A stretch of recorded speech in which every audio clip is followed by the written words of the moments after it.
नमस्कार, स्वागत है आपका हमारे खास शो में। आपके साथ मैं हूं सुनीता राय शर्मा। आज शो में सबसे पहले बात करेंगे गोवर्धन और अन्नकूट पूजा की। कहते हैं इस दिन पूरे विधि विधान से अगर पूजन किया जाए तो श्री कृष्ण हर विपदा को दूर कर देते हैं, खुशहाली का वरदान देते हैं। कहते हैं अन्नकूट की पूजा से घर में खुशहाली का प्रवाह होता है। साथ ही इस दिन कुछ विशेष प्रयोग आपकी विशेष समस्याओं को दूर भी कर सकते हैं। तो आइए जानते हैं कैसे आज की पूजा आपको धन धान्य से पूर्ण कर सकती है।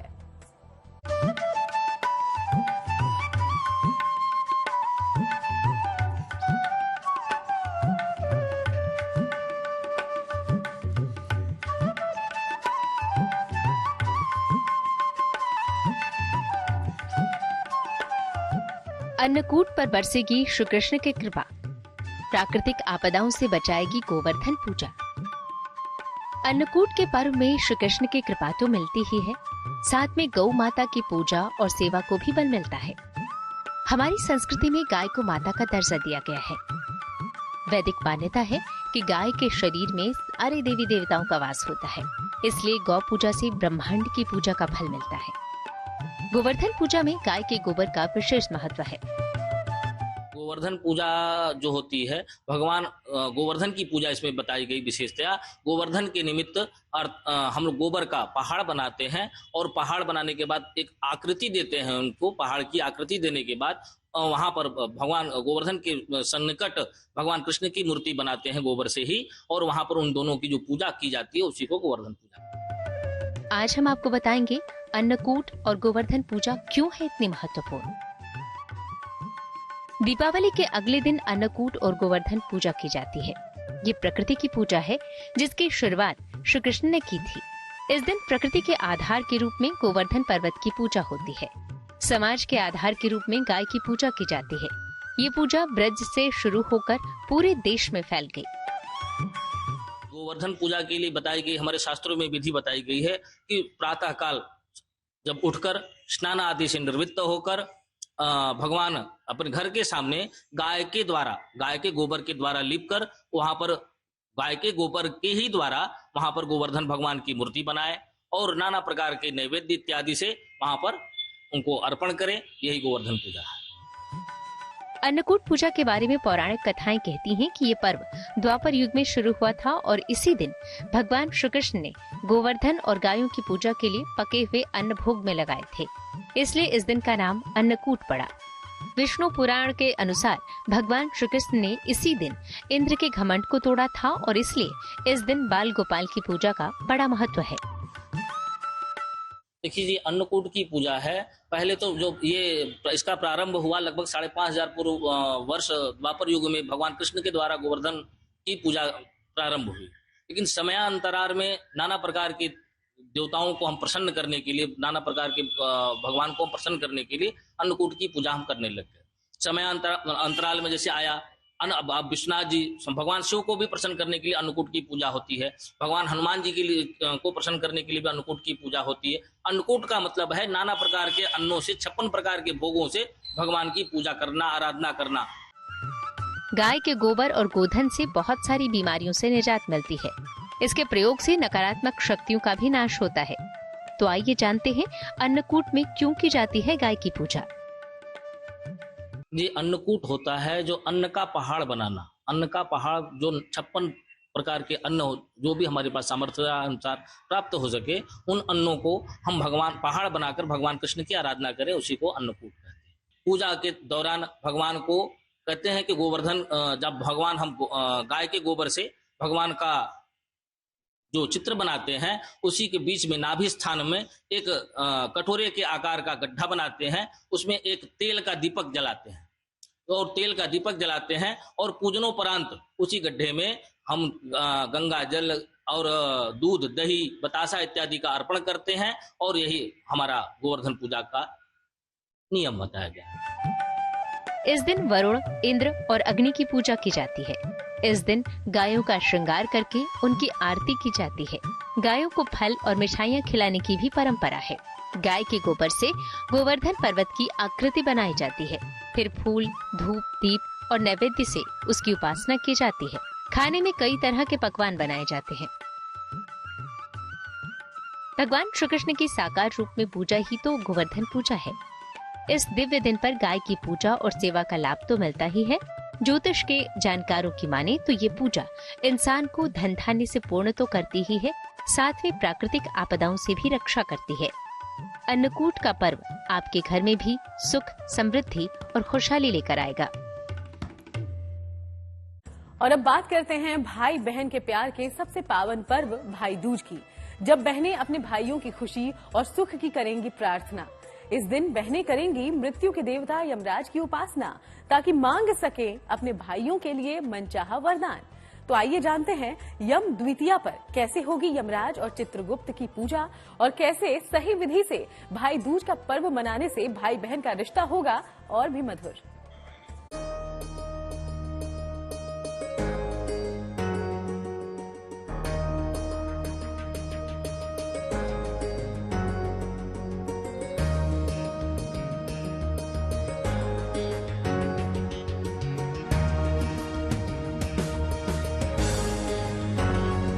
भाई बहन के प्यार का त्योहार है भाई दूज।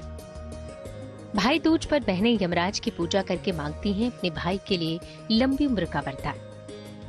मान्यता है कि इस दिन जो भाई अपनी बहनों से तिलक करवाते हैं, उनके हाथ का बना हुआ खाना खाते हैं, उपहार देते हैं, उनकी रक्षा स्वयं यमराज करते हैं। तो आइए जानते हैं भाई दूज क्यों है इतना महत्वपूर्ण। भाई दूज जैसा कि नाम से ही स्पष्ट है, यह भाई और बहनों का त्योहार है और यह सभी बहनें अपने भाइयों की उन्नति और प्रगति के लिए पूजा करती हैं और यह कार्तिक शुक्ल पक्ष में दीपावली के बाद आता है। पद्म पुराण में इस भैया दूज के दिन ऐसी महिमा बताई गई है कि कार्तिक शुक्ल पक्ष की द्वितीया को पूर्वाह्न में यम की पूजा करके जो मनुष्य अपनी बहन के साथ यमुना में जाकर के स्नान करता है वह यमलोक को नहीं देखता है, वह यम के यातनाओं से मुक्त हो जाता है और उसको विष्णुलोक की प्राप्ति होती है। कार्तिक शुक्ल द्वितीया को मनाते हैं भाई दूज। इस दिन से यमराज और द्वितीय तिथि का संबंध होता है, इसलिए भाई दूज को यम द्वितीया भी कहते हैं। इस दिन बहनें अपने भाई का तिलक और स्वागत सत्कार करती हैं। भाई दूज पर बहनें अपने भाई की लंबी उम्र की कामना करती हैं। जो भाई इस दिन बहन से तिलक कराता है उसकी अकाल मृत्यु नहीं होती। भाई दूज के दिन यमराज के सचिव चित्रगुप्त जी की भी पूजा होती है। भाई दूज के दिन चित्रगुप्त और यमराज के यम देवता की पूजा होती है। भगवान की चित्रगुप्त की पूजा है, इसका एक वेद मंत्र आता है, ओम चित्रावसो स्वस्ति ते पारमसी।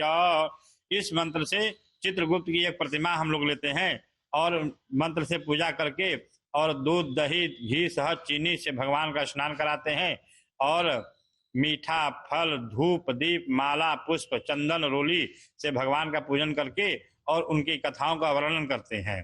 सर्वप्रथम करना ये होता है कि भाई दूज को भाई को सर्वप्रथम तिलक लगा करके, उसके बाद हाथ में रक्षा सूक्त बांध करके और तिलक के साथ साथ अक्षत अवश्य लगाया जाता है माथे पर। और भाई का पूजन करने के बाद कुछ भाई जो है अपनी बहन को कुछ उपहार समेत भेंट देता है। उसके बाद उत्तम भोजन करा करके और भाई के निमित्त बहन जो है भगवान से, यम से ऐसी प्रार्थना करती है अपने भाई के आयु आरोग्यता के लिए कि जीवन में हर प्रकार की खुशहालियां आए। ऐसा भाई दूज पर करने से यम की यातनाओं से भाई बहन हमेशा के लिए छूट जाते हैं।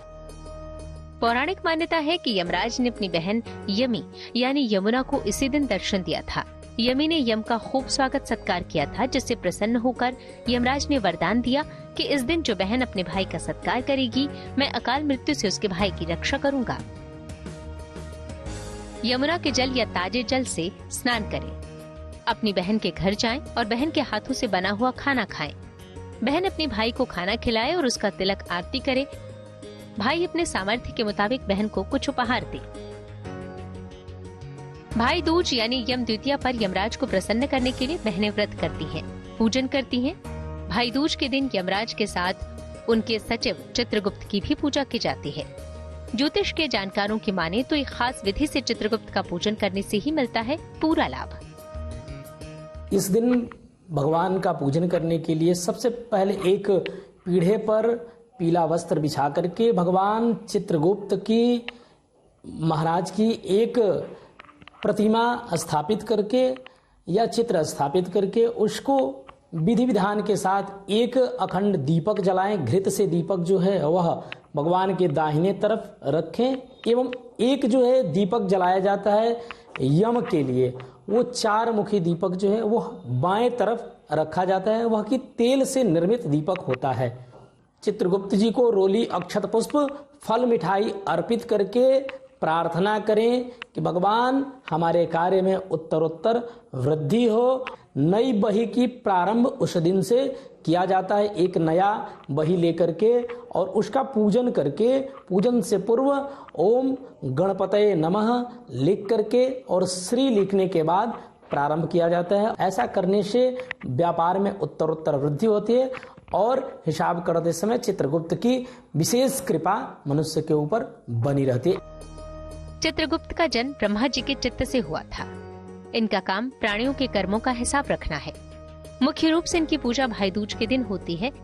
इनकी पूजा से लेखनी, वाणी और विद्या का वरदान मिलता है। चित्रगुप्त भगवान के विग्रह की स्थापना करें, उनके समक्ष घी का दीपक जलाएं, फिर फूल और मिठाई चढ़ाएं। उन्हें एक कलम भी अर्पित करें। एक सफेद कागज पर हल्दी लगाकर उस पर श्री गणेशाय नमः लिखें, फिर ओम चित्रगुप्ताय नमः 11 बार लिखें। भगवान चित्रगुप्त से विद्या, बुद्धि और लेखन का वरदान मांगे। अर्पित की हुई कलम को सुरक्षित रखें, पूरे साल इसका इस्तेमाल करें। तो आप भी कीजिए यमदेव की दिव्य उपासना और मांग लीजिए अपने भाई के लिए खुशियों का वरदान। आगे आपको दिखाएंगे यमराज संग यमुना का सदियों पुराना धाम। पूरे देश में बहनें अपने भाई की लंबी उम्र के लिए भाई दूज के त्योहार पर अपने भाइयों को तिलक करेंगी। पौराणिक मान्यता है कि भाई बहन के प्यार को दिखाने वाला ये त्योहार भगवान यमराज और यमुना से संबंध रखता है और हिंदुस्तान की इस पावन धरती पर दुनिया का एक देव स्थान ऐसा भी है जहां यमराज संग पूजी जाती हैं उनकी बहन मां यमुना। मथुरा के इस धाम के बारे में मान्यता ये है कि यही वो स्थान है जहां कंस के वध के बाद भगवान कृष्ण ने विश्राम किया था, इसलिए इस घाट को विश्राम घाट कहते हैं। आज इसी घाट पर भगवान यमराज के साथ साथ माता यमुना का धाम है।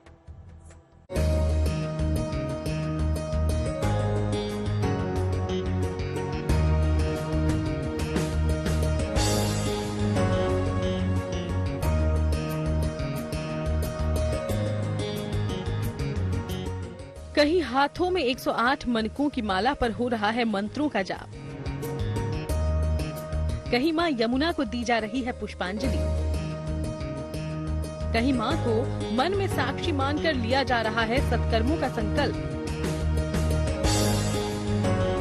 कहीं हो रहा है मां यमुना का दूध से अभिषेक। ये धरती है कान्हा की, पालनहार भगवान कृष्ण की, जहां जमुना के पानी में डुबकी लगाने भर से लोगों के जन्म जन्मांतर के पाप कट जाते हैं। लेकिन पौराणिक मान्यता है कि पृथ्वी पर आने वाले हर एक इंसान के कर्मों का लेखा जोखा चित्रगुप्त करते हैं। भगवान चित्रगुप्त जी ही सृष्टि के प्रथम न्याय ब्रह्म है। मनुष्यों की मृत्यु के पश्चात पृथ्वी पर उनके द्वारा किए गए समस्त कार्यों के आधार पर उनके लिए स्वर्ग एवं नरक अथवा पुनर्जन्म का निर्णय लेने का अधिकार भगवान केवल चित्रगुप्त जी को ही प्राप्त है। अर्थात किसी को स्वर्ग मिलेगा और नरक मिलेगा, ऐसा जो विचार किया जाता है, इसका निर्धारण करने वाले भगवान धर्मराज चित्रगुप्त जी के ही द्वारा इन सब चीजों का, हमारे अच्छे और बुरे कर्मों का जो निर्णय होता है, लेखा जोखा होता है, वह समस्त देखने वाले भगवान श्री चित्रगुप्त जी हैं। चित्रगुप्त की लेखनी के आधार पर ही हर किसी को उनके कर्मों का फल मिलता है। लेकिन अगर अपने कर्मों के फल को आपको पलटना है तो आपको प्रार्थना करनी होगी यमराज से। यमराज का एक पुण्य धाम स्थापित है उत्तर प्रदेश की नगरी मथुरा में। कृष्ण नगरी में यमराज विराजमान हैं अपनी बहन यमुना के साथ। यमुना के तट पर यमराज देते हैं मृत्यु का अभय वरदान। मथुरा के विश्राम घाट पर स्थापित माँ यमुना और उनके भाई यमराज का ये धाम दुनिया में इकलौता ऐसा धाम है जो भाई बहन को समर्पित है। इस धाम में माँ यमुना और काल के देव यमराज का पूजन किया जाता है। कान्हा की नगरी मथुरा प्रेम की नगरी है, लेकिन इसी नगरी में काल के देव यमराज भी विराजमान हैं और योग योगेश्वर कृष्ण की दासी यमुना भी। इस मंदिर की दरों दीवारें बार बार ये याद दिलाती हैं कि इस धरा पर, पृथ्वी पर, ये अकेला दरबार, दिव्य धाम, सिद्धपीठ ऐसा है जहाँ यमराज जीवन के कष्ट हरते हैं तो माँ यमुना मन को निर्मल कर जाती है। कान्हा सांवले हैं, इसलिए कान्हा से जुड़ी हर वस्तु का रंग भी श्यामल होता है। विश्राम घाट के इस दरबार में भी यमदेव और माँ यमुना अपने सांवले स्वरूप में ही दर्शन देते हैं। इस सिद्ध दरबार को किसने बनवाया, कब बनवाया, इसकी कोई ज्यादा जानकारी तो नहीं मिलती।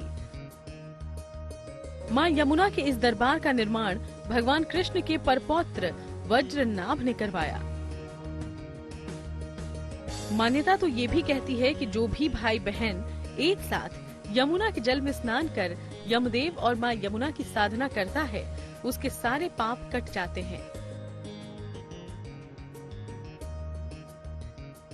भाई की आयु में वृद्धि होती है और बहन को अखंड भ्रातृ प्रेम का वरदान मिलता है। तो चलिए यूं ही आपसे मुलाकात होती रहेगी, अलग अलग विषयों पर हम बातचीत भी करते रहेंगे। इस खास त्योहार की आप सबको बहुत बहुत बधाई। देश दुनिया की बाकी तमाम खबरों के लिए आप बने रहिएगा GNT के साथ।